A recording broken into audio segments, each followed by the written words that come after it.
Hi. In this session on Finance Primer for Engineers, we are trying to decode the basic building blocks of finance, and we will try and unravel what goes behind making those financial statements that the companies basically work on. There is this sort of fear that is associated with finance on broadly one or two accounts. One of it is the fact that it's an extension of mathematics. So becomes a little bit tricky to kind of comprehend purely because there is an inherent fear of maths in a lot of us as we go along. Second is this entire concept of the fact that if we are from a non-finance background, a lot of us end up looking at finance as accounting. Now, while accounting is a good to know concept, and all of us in the first year will probably go through accounting in any case in the first term that you encounter. From an MBA finance perspective, accounting concepts are not really extremely relevant in terms of their usage. What is important is the fact that you can understand financial statements and the fact that you can analyze financial statements. How do you build financial statements using those accounting rules is not necessarily something that you need to be really an expert in. It's a good to know concept. I mean, if you can understand that, nothing like it. But if you don't, which is the general fear a lot of specifically engineers face as they enter into any kind of finance course, is whether they will be able to cope with the concepts of accounting. So the good news is those concepts don't really get used too much. People are not going to hire you at the end of this entire MBA course for being able to write down accounting equations. They're going to hire you purely for being able to understand and analyze financial statements. So there's a different hat that is necessary, and it's important to comprehend financial statements from that perspective. So that's what the agenda for today is. That's what we're going to try and discuss as we go along. The first topic that we are going to cover, let's look at what the three financial statements are. So we all know that broadly any company ends up reporting a certain set of financial data every quarter. There are three broad financial statements that come out. There is something called as the balance sheet. There is something called as the profit and loss statement. And there's something called as the cash flow statement. Obviously, if there are three statements, there is a relative relevance of those three statements, and there is an important parameter that each of these three statements will talk about. We'll look at that as we go along. Before we go there, let's first understand some of the modalities about how we look at these statements. So the first thing that we need to kind of understand is that what do these three statements talk about? So first, let's look at the P&L statement. The profit and loss statement, as the name suggests, is a very simple sort of a report card of a company, which tells you what does the company earn through its business, what is it selling to kind of make money on it, and what is the cost essentially incurred in order to achieve those sales. So it's a simple report card saying I am making X amount of money by selling something, and I'm spending Y amount of money in really producing those goods or services. And so the difference is my profit. That's a report card that the financial statement, that P&L will give us. There is something called as the balance sheet, which is sort of a statement that tells us what is the current financial health of the company at this point of time, right? So this tells us what do we owe and what do we own. When we run a business, and we'll see in some time that when we run a business, we borrow money or raise money from a certain set of stakeholders. And then we use that money in terms of some assets that will generate business for us. What we borrow or what we take or raise from other people is what we owe, and that's called as the liabilities. What we own or buy using those funds in order to get business is what is called as assets.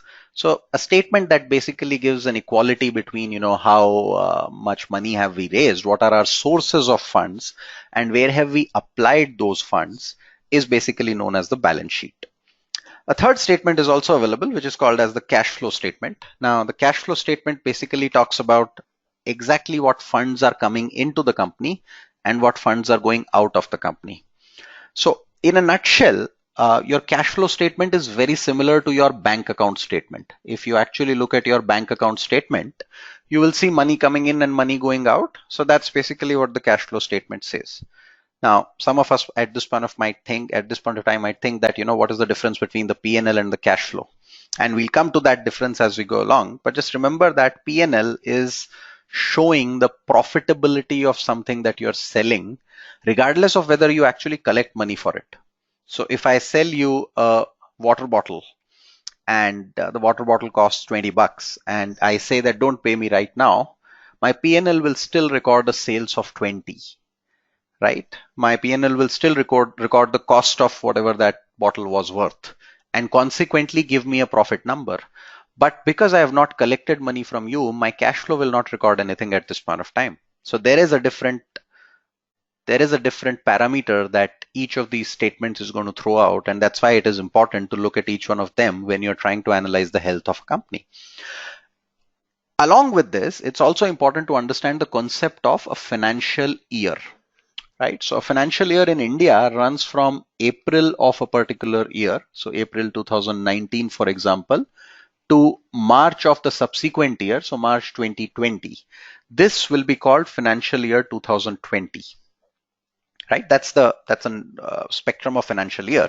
Within this year, you will have 4 quarters. So April, May, June will be quarter 1. July, August, September will be quarter 2, October, November, December would be quarter 3, and Jan, Feb, March would be quarter 4.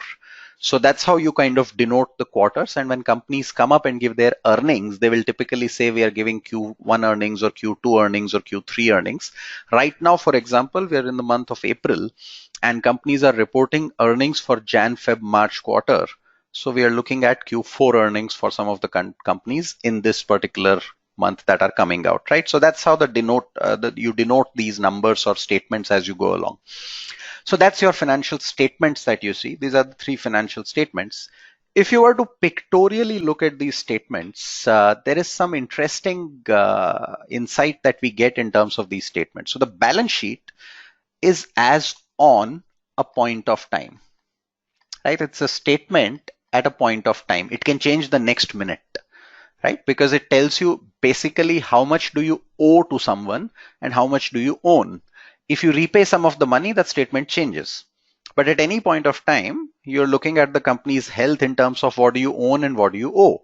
So let's say you're looking at the balance sheet at point A, which is March 31st, 2019. You will again have a balance sheet at another point of time, which will be March 31st, 2020. Right? Now, in moving from point A to point B, the company would conduct some business transactions, which is basically producing something and selling it. Right? Let's say a company manufactures motor vehicles or cars. So it's going to take raw materials, it's going to produce cars and then going to sell it. Right? This business transaction is captured in the profit and loss statement, profit and loss account. So this is like a report card. That's a report card that you're looking at for the company's financial performance. The cash transactions, on the other hand, are captured in something called as the cash flow statement, where you're just looking at what money came in and what money went out of the company. Now, as you would note, the P&L and the cash flow statement are both periodic statements. So they are telling you what's happening between point 1 and point 2, what's happening between point A and point B. That's what a P&L and a cash flow tells you, right?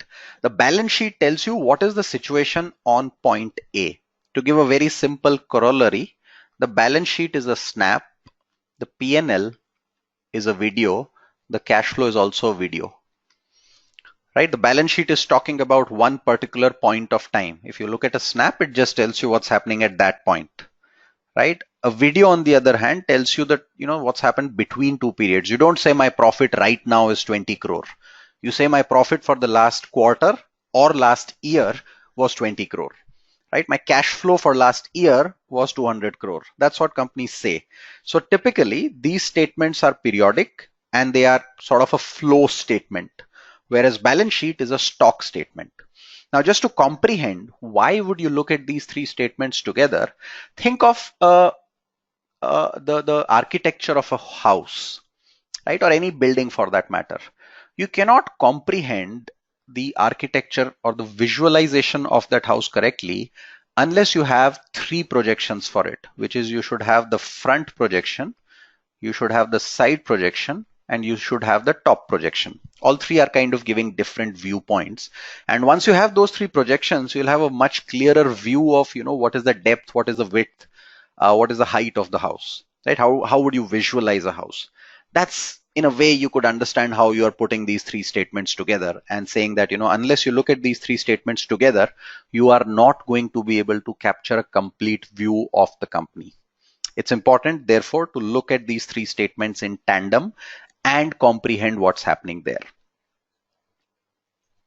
Let's look at an example. So what you see on the screen is the profit and loss statement of Tata Steel, right? So typically that's how a profit and loss statement gets captured. There is a revenue from operations. So whatever you are producing and selling, in this case steel, is going to give you revenue.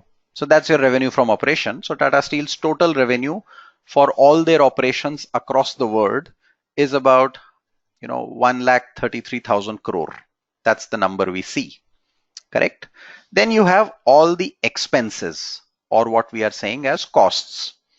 These costs are essentially the costs that you have taken to kind of produce all those goods. So you have raw materials that are there, you have employee salary that is there, you have something called as finance cost. Why? Because you must have borrowed some money, so there is an interest involved on those loans that you have taken, right? There are some other expenses, again something that you could get in at a later point of time.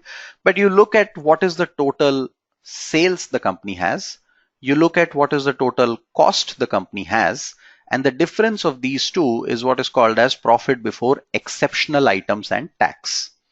Right? Now, when you see exceptional items and tax, exceptional items are items which are essentially non-recurring in nature. What do we mean by this? Non-recurring means something that will not happen again and again. So if Tata Steel is in the business of producing steel, they would buy iron ore, manufacture steel, and sell steel. This entire process is recurring in nature. But let's say Tata Steel decides to sell one small factory somewhere. This is only going to happen this year. That's not going to happen year after year, right? So that's non-recurring, and therefore that's called as exceptional item in this process. Then you get to something called as profit before tax. You end up paying tax, from which you at the end of it get profit after tax from continuing operations. So that's a 17,000 crore profit. You also tell if you have discontinued any operations. So during the year, if you have like 5 factories and you close down one, then that discontinued operations could have given you certain profits. You add those two together, that's your total profit for the year, right? At this stage, this is enough to understand that we are getting sales, we are spending costs to kind of achieve those sales, and then we are paying taxes to the government to arrive at the final profit figure, which can go to the owners of the company, right? This profit is attributable to the owners of the company. So that's a normal structure of what you would see in a particular P&L statement for a particular company, right? So that's how these statements are present. We have looked at only the P&L because this is one of the most commonly looked at statements in general. Most businesses run from the purpose of generating profit, and most people are analyzing businesses to understand whether businesses are generating profit. So we have picked up P&L first and looked at P&L as an example.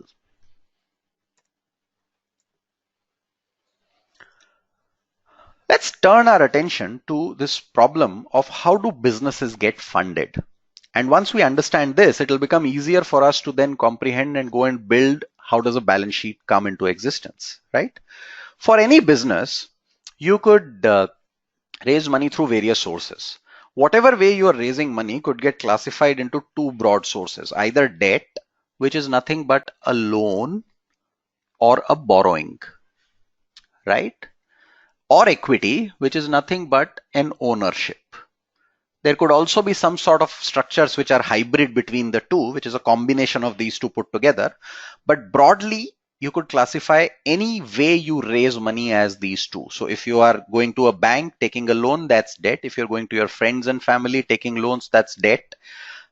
If you're going and selling some shares to someone, that's equity. If you're doing an initial public offering, we keep reading about IPOs, that's equity. So that's how businesses raise money, right? Now, the question that comes to us is what mechanism should we raise money from when we are asked to raise money? Let's say I have to raise 100 crore for my business. should I go here or should I go here? What is it that I should go to? Right now, just take a step back and try and understand what is the risk involved, and risk involved from the perspective of the person who's giving us money, right? So let's say someone is giving us money as a loan and someone is giving us money as an equity, right? In the case of a loan, the tenet is that there is going to be a fixed interest payout, whereas in the case of equity ownership, there is going to be a share in profits, right? Assuming profits happen. If profits don't happen, there is no share. So who's taking a bigger risk from that perspective? You would argue that the equity guy is taking the bigger risk. There are other tenets as well. If this company goes bankrupt, anything that goes bankrupt, the first guy to come on the scene is the banker, right? So logically, the debt guys also have a precedence in the case of payment. Precedence in payment and precedent in the case of liquidation of business. What if the business closes today? If the business closes today, you would be reading about the case of Jet Airways. The guys who are leading the entire process is the guys who have given them the money, right? So SBI is leading the entire pack. The shareholders come later. First, SBI is going to get paid with whatever money comes into the business, right? So whether it is liquidation or whether it is payment, recall our statement. If you look at the P&L statement of a company, if you are broadly looking at P&L of a company, so even here, you first get revenues, you have costs, and in these costs is the finance cost. So you have paid the interest first, and then if something is left after tax, that reaches to the profit, which goes to the shareholders, right, or equity guy. So whatever way you want to slice it, there is precedence of payment for the debt guy. So debt is typically lower in risk from the perspective of the person who's giving you money. Equity is higher in risk from the perspective of the person who's giving you money. So logically, if someone gives you debt, they would ask for a lower return. If I'm running a business and I ask you for money in the form of a debt, let's say you offer me debt at 10%. If I ask you the same money in the form of equity, you would expect a higher return. Why? Because A, you will get paid only after the debt guys have been paid. B, there is no guarantee of what payment is going to happen. So you'll probably expect a 15% return. I'm just using hypothetical numbers, right? So logically, debt is considered to be cheaper than equity. And the logic behind that is that there is a precedence of payment that the debt guys get in case something goes wrong, or even when the business is happening, the first payout goes out in the form of an interest payment for the debt holders. So technically, debt is cheaper than equity. Now, the next question you could get is, if debt is cheaper than equity, why doesn't everyone go and borrow only debt? If I need 100 crore rupees, why do I need equity? I can just go and put all of it as debt, right? I'm getting it at a lower rate, correct? If you think about it, two things are going to happen. If I want 100 crore and I go to the bank and say, look, I want money, the first question the bank is going to ask is, how much money have you put in, right? And that's the equity. That's the equity component that has to come in. So if the equity component is zero, the bank is not going to give me money. So that's problem number one. Problem number two, these rate of return. In finance, the risk and return are kind of proportional. So if risk goes up, the expected return also goes up. So let's say I want to raise 100 crore. I go to the bank and say, give me 10 crore. For the first 10 crore, the bank might charge me 10% rate. Then I go tomorrow again and say, give me another 10 crore. For this 10 crore, the bank might still charge me 10%. But then I go the third day again and say, give me another 10 crore. Now the bank is getting jittery as to, why am I raising so much money? So this number actually is not static. This number starts going up. The bank will now say, look, more money, more interest rate, because the risk is going up. If the risk is going up, remember, at all points of time, the equity cost for the company, that's known as cost of equity, is going to be greater than the cost of debt. So if debt goes to 11, equity will probably go to 16. If debt goes to 12, equity will go to 17, and so on and so forth. So at any point of time, the debt would be cheaper than equity, but that doesn't mean I keep raising debt, because people need to give me debt in the first place. So I can't go and take 100% debt, because that debt rate will start changing dramatically fast, right? So that's how a business basically raises money. A business, to be able to run in a healthy format, needs to have both debt and equity as a component. If you go to a bank, the bank is most likely going to ask you a question, okay, how much money have you put in? And usually people say that you should be at a 50-50 number, and that's purely because of that remark, that if you say I have put in 50 crore, the bank is more likely to give you 50 crore. If you say I'm putting 20 crore, the bank is going to ask you 20 questions before giving 80 crore. If you say I'm not putting anything, the bank is not going to give you the money. So as simple as that, people will give you money only if they believe you have certain skin in the game when you're running a business. So that's how a business raises money, right?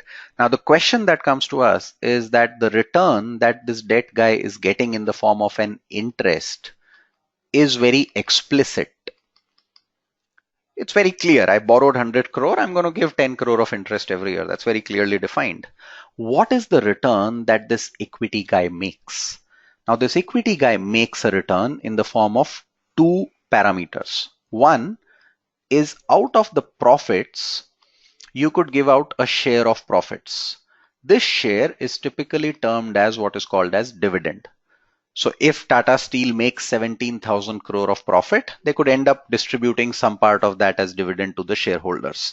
That's one part. It is not sacred that a company has to give dividend. It's shared from the profits. If you have profits, there is a possibility of getting a dividend, right? The second way you can make money is by the appreciation in the share price. When you are buying the shares of a company, you expect the share price to appreciate. So the return on debt is explicit. You are going to pay interest or get interest if you are basically looking at raising money or giving money, right? But the return on equity is sort of implicit. However, it doesn't mean there is zero return. It doesn't mean that there is no cost if I sell shares in my company. The company owners will expect a higher return than what the debt guys are getting. And if they do not get this return either in the form of profits or in the form of share price appreciation, I'm not going to get more money from them. So that's how a business raises money. These are the various mechanisms by which a business could get money and our understanding of debt and equity. Let's move a step ahead.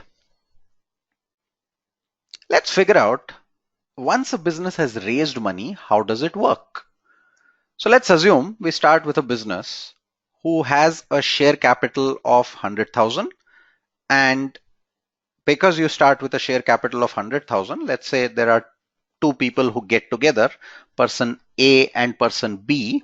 Both of these people have 5,000 shares in the business, so they have 50% stake, and each of these shares is worth 10 rupees, so they are putting in 50,000 rupees each into this business. So that gives 1 lakh. Both these guys have 50% stake in the company. Correct? These are all equity guys. When they put money, the money goes to the bank account of the company. So it's available here.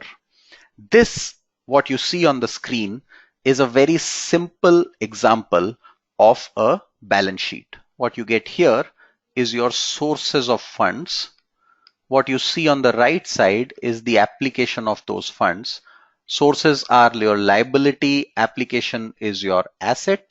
Asset is going to generate business for you at some point of time. So when the business starts, on the liability side, you are showing the claim of the shareholders, person A and B. And remember, shareholders are not the same as the company.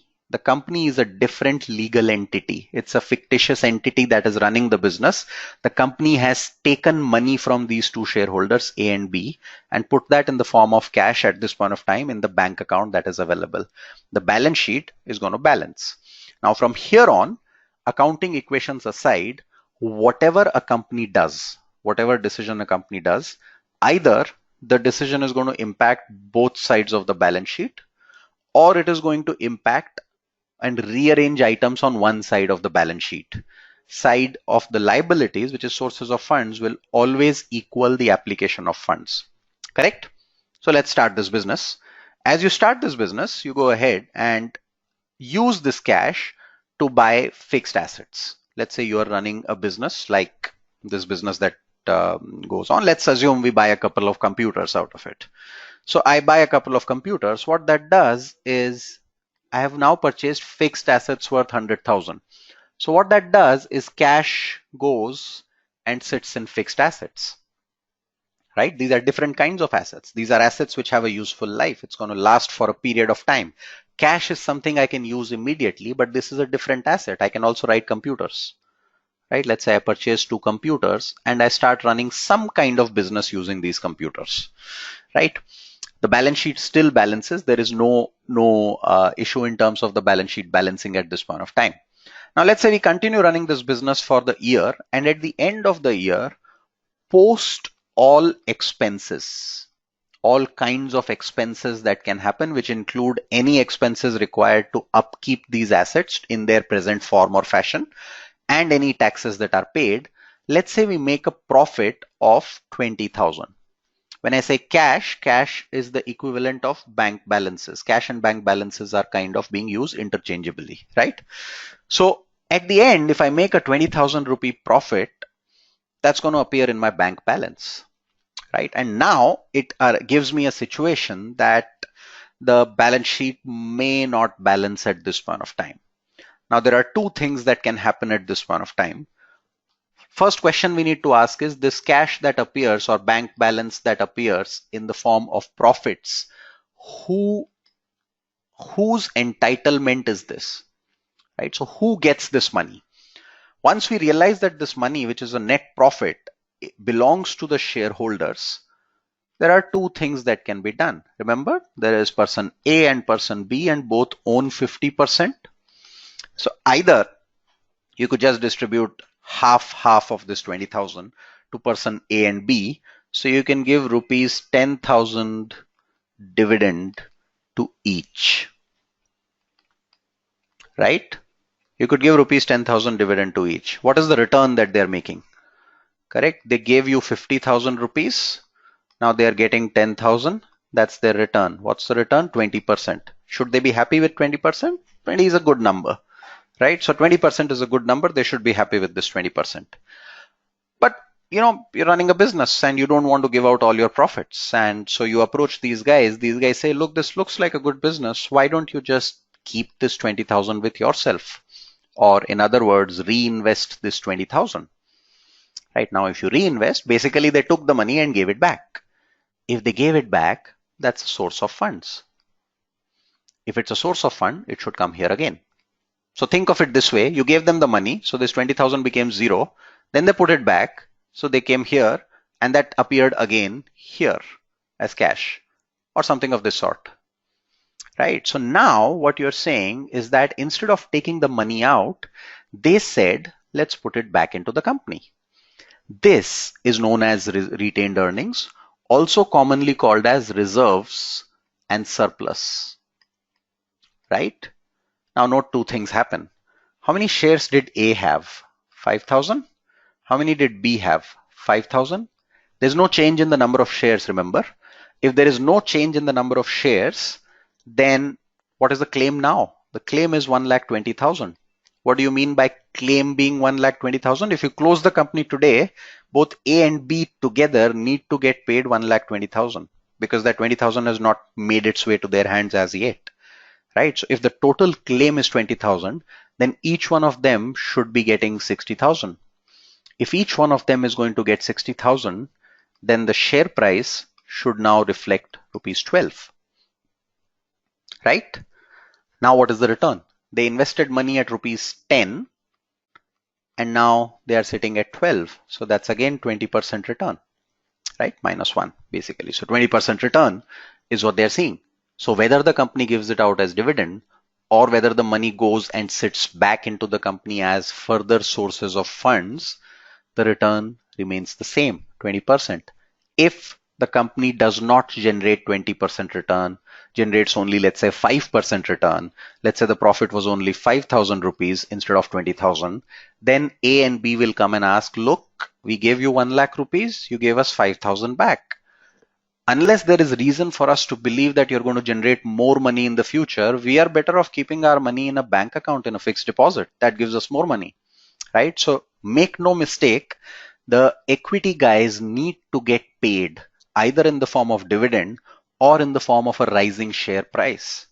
Now, in the real market, the share price could be, a mixture of a variety of things. But at this point of time, you would expect that the bare minimum this company should trade at is going to be 12 rupees, right? Now let's take 1 year ahead. What happens if the company makes, let's say, puts this 20,000 into fixed assets? And so what you're going to see is probably another computer or something that the company has bought. And then they make another profit of 30,000. So at the end of the third year, you're going to see share capital at 1 lakh. Retained earnings last year was 20,000. Another 30,000 has come in. So the total claim now becomes 50,000, right? On the other side, you're going to see cash of 30,000 and fixed assets of 1,20,000, correct? Now what will happen to the share price? In the second year, remember the total claim is now 150,000. So each one of them should be worth 75,000. So the total share price should go up to 15 bucks. Correct? Now, in a real market, people could bet anything between 12 and 15. In fact, beyond 12 and 15. Someone might believe that next year the profit is going to be very large. So I want to pay 18 rupees for this share because maybe this share will be worth 25 next year, right? Someone might believe that, no, I can pay only 12.5 because I think 15 is what I'm going to make. And I do want to make about a 20% return. So max I can pay is 12.5.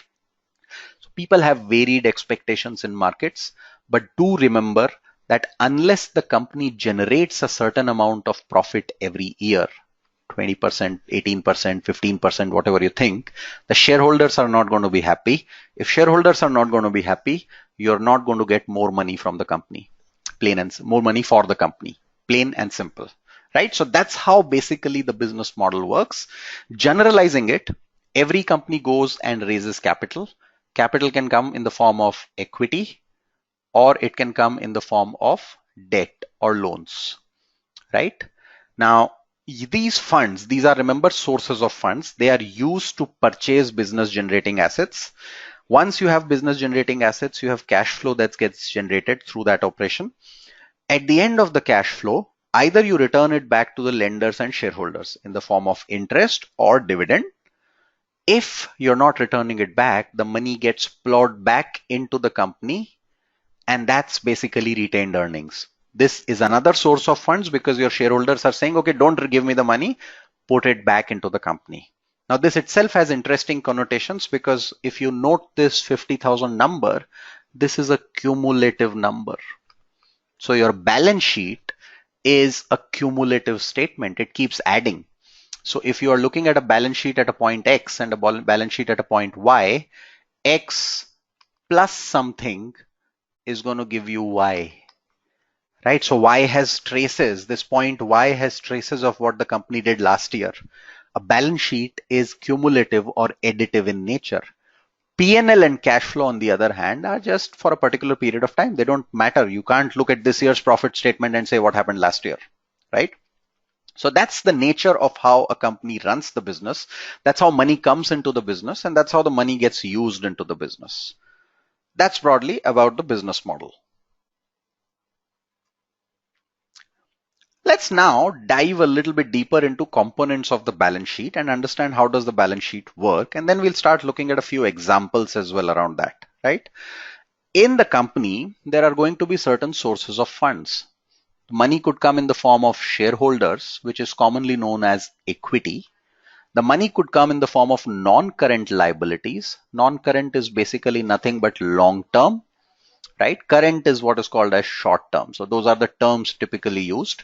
Long-term liabilities are basically loans which you have borrowed for greater than 1 year. And I'm using a very simplistic assumption. There could be many other kinds of non-current liabilities, but that's basically what we are looking at. Current liability could be a short-term loan. let's say less than 1 year. It could also be some other ways. For example, let's say I buy some raw material, right? But delay payments, correct? If I delay payments, this is an amount that's payable. So all payables are current liabilities. Why is it a liability? Because I'm supposed to make this payment, correct? I'm using someone else's money to run my business. If my customer gives me an advance, right? My customer advance is a liability for me because I'm supposed to deliver goods against it. So these are my liabilities which I can have on the short run. When you buy a prepaid card from Airtel or Jio, you are giving them an advance. For them, it is a current liability, right? This part is your source of funds. You're getting money from these guys, or you're getting raw material from these guys without having to pay for it. That's your liability, right? On the other hand, you can use this money. That's your assets. So when you're using assets, assets could again be of 2 or 3 types. You have non-current assets, which are long-term assets. What are long-term assets? You could have factory, machinery, vehicles that are all called as tangible long-term assets. You can see them, right? You could have things like licenses, right? These are intangible. You could have software. These are intangible. You can't see them. Then there are current assets, right? Let's say I sold something, right? I sell, but don't collect. If I don't collect money, then that's something I'm supposed to receive at a later point of time. That's a receivable. I'm going to receive this money. That's why it's an asset, right? I can buy raw material and I have not used it as yet. That's called inventory or stock, as commonly known as, right? So this is my current asset. And then if some money is left, I could use that for investments, both long-term and short-term. Usually current assets include short-term investments, but long-term investments could be, where I have put money in a certain business or I have put money somewhere else. That's basically the component of my balance sheet as I look at it. At all points of time, the left side will match the right side, whether it is left, right, top, bottom, whatever.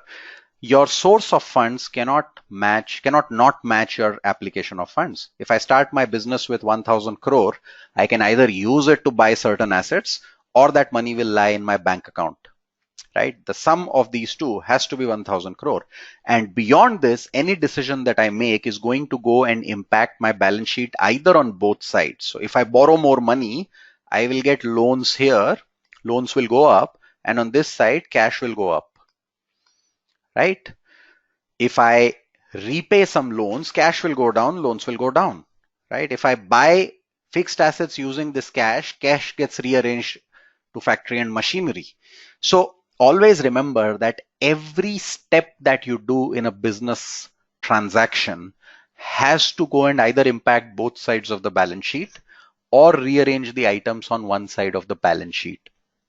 Regardless of whether you understand the accounting rules or not, this simple double entry system is to play in your head. There has to be a matching entry somewhere else. So if the company buys inventory, inventory goes up, cash goes down.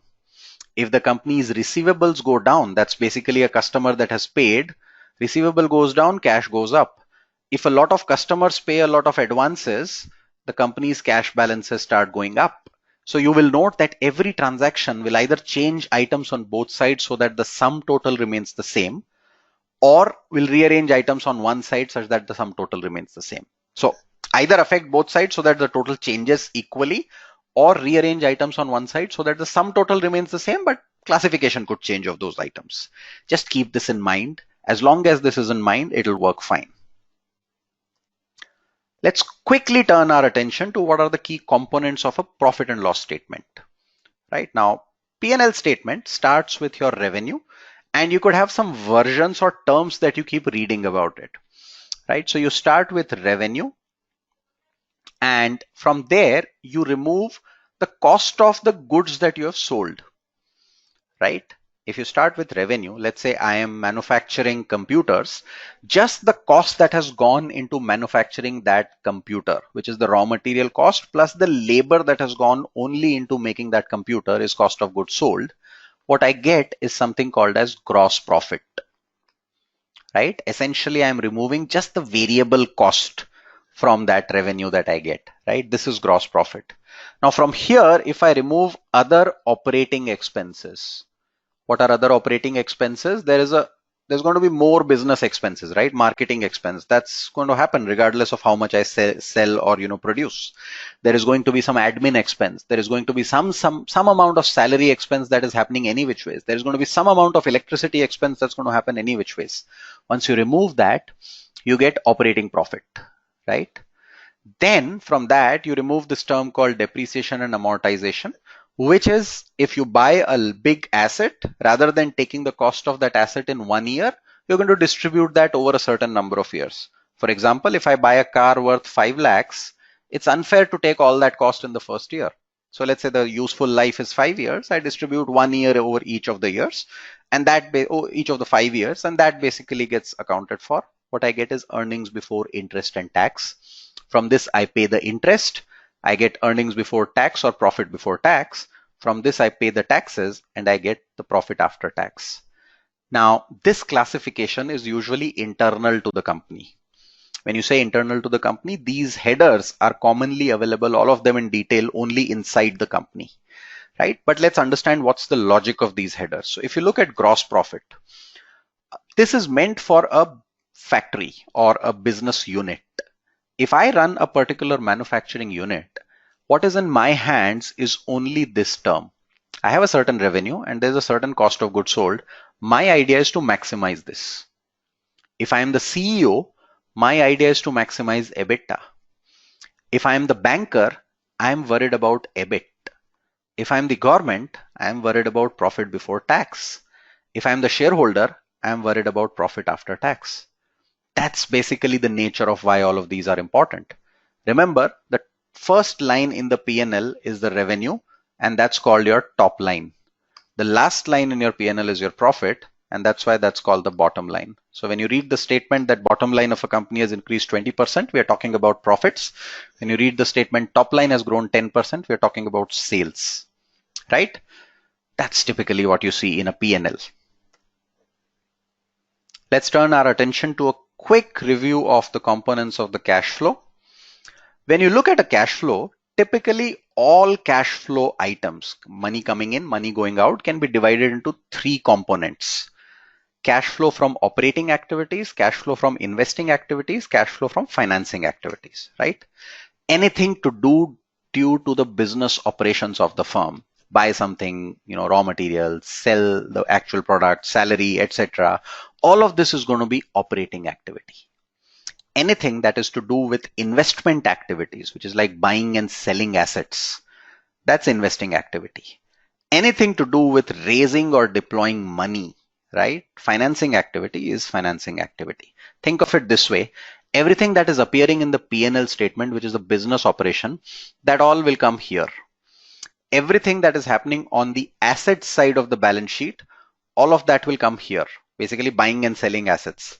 Everything that is coming on the liability side, equity raising, dividend payment, loan raising, interest repayment, all of that is going to come in the financing part of the activity. When you look at these 3 separately, which is what all companies report, you get a good sense. So if a company, for example, is making a lot of net profit, but that net profit is not translating into cash from operating activity, there is a problem, right? So that's how you look at these components separately and try and look at an understanding of how this works. Now let's turn our attention to the importance of the 3 statements. Some of us might believe that, why do we need these 3 statements? So let's understand why is the need of these 3 statements. Let's take a few examples, right? Let's say there is a company that produces cars. It sells cars, but it does not collect money. So it says, okay, don't pay me today, pay me after 1 year, right? The company sells the car for 10 lakhs. The cost of the car is 6 lakhs. The company is going to show a profit of 4 lakhs, right? The P&L will show 4 lakhs of profit. No two ways about it, right? But if the company is not collecting money, there is no cash. The cash flow is going to show 0. In fact, there's a cash outflow because you would have paid the costs. You're not getting the 10 lakhs in. So this 4 lakhs is not available as cash. This is a company that is profitable because the business is working profitably, but because it is not efficient in collecting the cash, the customer is not paying, and this company could be cash strapped. It could be in a problem where you're not getting money.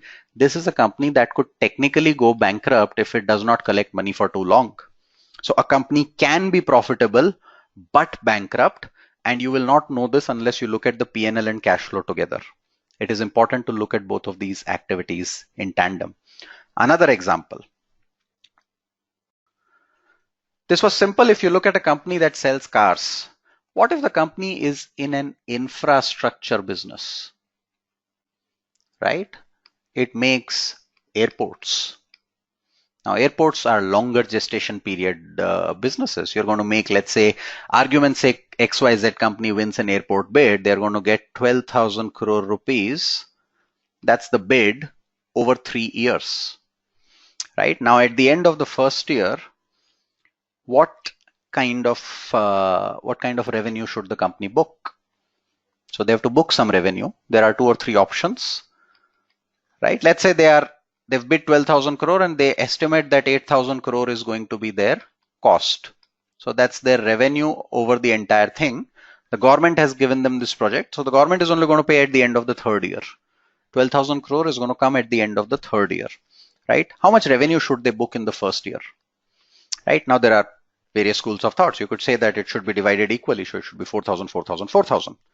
Right? You could say that, get an independent evaluator to find out how much of the airport has been built, something known as percentage completion method, right? How much of it has been completed, but who gauges that, right? How do you know how much has been built? So typically the simplest mechanism is you just look at how much cost has been taken. If 8,000 crore was the cost and 2,400 crore has been taken in the first year, that's what, 30% of your total cost. So you book 30% of your total revenue here. 30% of 12,000 crore you book here, right? Now that itself creates an interesting scenario. This is your P&L. Remember, you're going to show a profit of 1,200 crore. And if you can bloat these costs here, if these costs can go up to 4,000 crore, your revenue this year could be 6,000 crore, right? Remember, the cash flow is only happening in the third year. Only in the third year are you going to get this money. So whatever you want to show here doesn't matter. It matters in the sense that a lot of the people are following this P&L, but the company can take us for a ride purely if they decide to inflate these costs a little bit. This is still an airport. You will know that there is some work that is happening. If you go on the site and look at it, there is a tangible evidence of that. What if this is an airport management software? Everything else is the same. Now you're making a software. What is the cost in the software business, right? So bulk of the cost will be employee cost in the software business.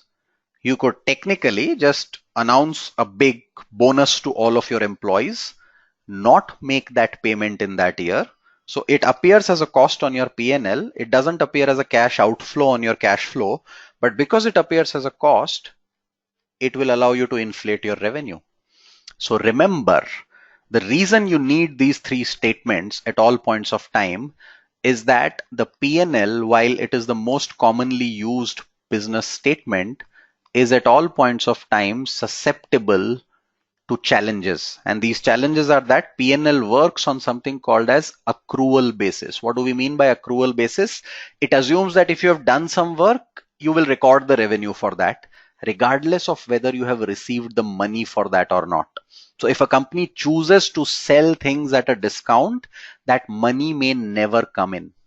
It is important to understand that in real life. And that's why cash flow becomes relevant, because cash flow is a factual statement, right? You can't fudge the cash flow, but you could make tweaks to the P&L statement. There are a variety of ways you can make tweaks to the P&L statement. So when a company says we are really profitable, that's not necessarily the correct picture.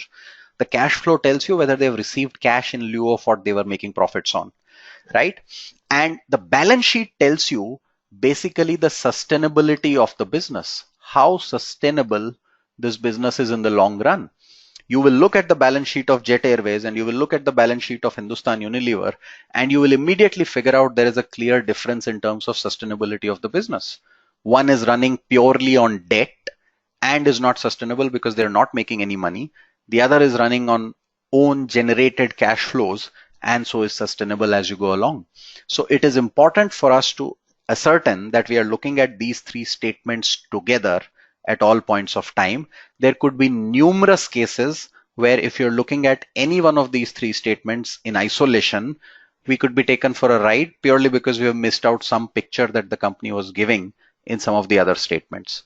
So it is important for us to look at some of these examples and comprehend as we go along. So that's broadly what we wanted to kind of cover in the session today. We are going to kind of continue with this in our session tomorrow. In that second session, we will take up a couple of exercises and look at a few examples around these cases of P&L and balance sheet, and talk about some of the other financial concepts as well that we are looking at.